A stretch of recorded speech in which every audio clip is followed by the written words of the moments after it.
নমস্কার বন্ধুরা, এসে গেছি আজকে একটা নতুন ভিডিও নিয়ে। আজকের বিষয়বস্তু হলো ড্রাগন গাছের পেঞ্চিং, আর তার সাথে ড্রাগন গাছে কি করব না করব সেই সমস্ত কিছু।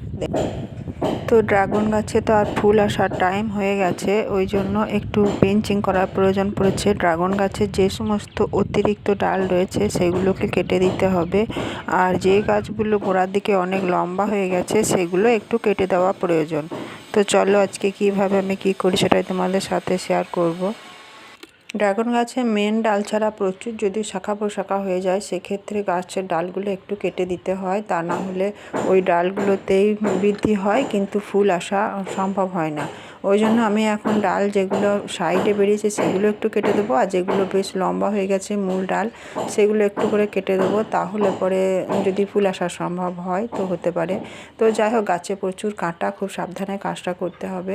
তো এখন আমি গাছগুলো এইভাবে কেটে দিচ্ছি, আর গাছে তার মধ্যে এই যে দিয়েছে দেখো, এটা একটা ছোট্ট মতো ডাল, এটা আস্তে আস্তে বড় হয়ে যাবে, ওই জন্য এটা একটু কেটে দিচ্ছি।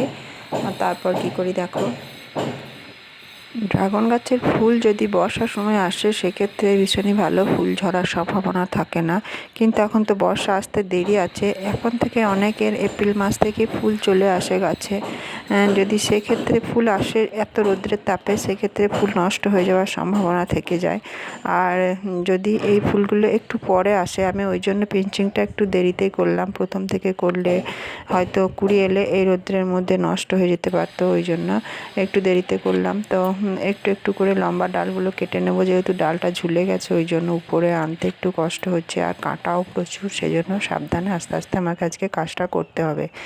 আর ডগার দিকে এইভাবে ঠিক 1.5 থেকে 2 ইঞ্চি মতো রেখে দিয়ে একটু কেটে দিতে হবে, আর সাইডে যেগুলো আশেপাশে অনেক ছোট শাখা প্রশাখা বেরিয়েছে সেগুলোকেও কেটে দিতে হবে।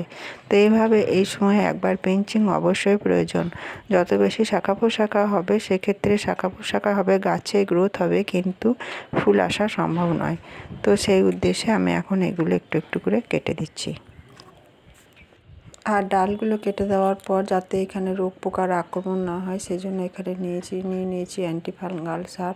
গাছ কাটার পরে অবশ্যই এইভাবে কিন্তু উপরে এই সারটা এভাবে শুকনো নিয়ে একটু ঘষে দিতে হবে, চাইলে ভিজে করেও দেওয়া যেতে পারে, কিন্তু যেহেতু এখানে কাটার পরে একটু রস লেগে আছে সেই জন্য আমি এই অ্যান্টিফাঙ্গাল সারটাই দিয়ে দিলাম, শুকনোই দিয়ে দিলাম। ভিজে দিলেও হবে, কিন্তু এটা লাল লেলে ভাব আছে, একটা পিচ ছিল, ওই জন্য শুকনোই দিয়ে দিলাম। তো যে যে অংশে আমি এগুলো কেটেছি ড্রাগন গাছে, সেই অংশে আমি এই শুকনো অ্যান্টিফাঙ্গাল সারটা একটু একটু করে দিয়ে দিচ্ছি। আর ঠিক দেখো এরকম করে একটু সামান্য রেখে দিয়ে গাছগুলো এভাবে আমি এখন কেটে দিলাম।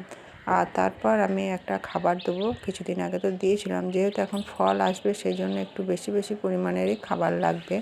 আর এই বর্ষা আসবে, বর্ষার পরে খাবারগুলো জার্মিনেশন হয়ে গাছের পুষ্টি সংগ্রহ করবে, আর তারপরে এই গাছে ফুল আসা সম্ভব হবে। তো আমি সেই মোতাবেক এভাবে আমি ঠিক পরিচর্যা করে যাচ্ছি।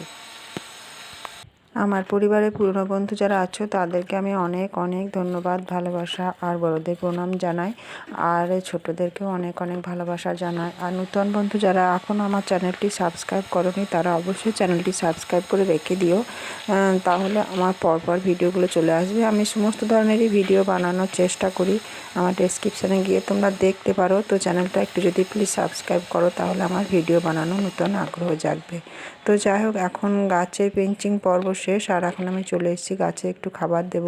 তো দিয়ে দিলাম প্রথমে সর্ষের খোল। সর্ষের খোলটা এখানে আমি গুঁড়ো গুঁড়ো দেখে শুকনোই ব্যবহার করেছি, লিকুইডটা দিই, কিন্তু আজকে শুকনোটা দিলাম কারণ মাঝে মাঝে বৃষ্টি হচ্ছে, এই বৃষ্টির জলে একটু একটু করে গলবে আর ভিতরে যাবে। একসাথে লিকুইডটা দিলে জলটাও বেশি দিতে হবে 1 নম্বর, আর 2 নম্বর হলো জলটা নিচের দিক দিয়ে আমার যে ড্রেনের ব্যবস্থা করা আছে একটা ইঁটের ওপর চাপিয়ে, এভাবেই ড্রাগন গাছ রাখা উচিত, অতিরিক্ত জল যাতে না জমতে পারে।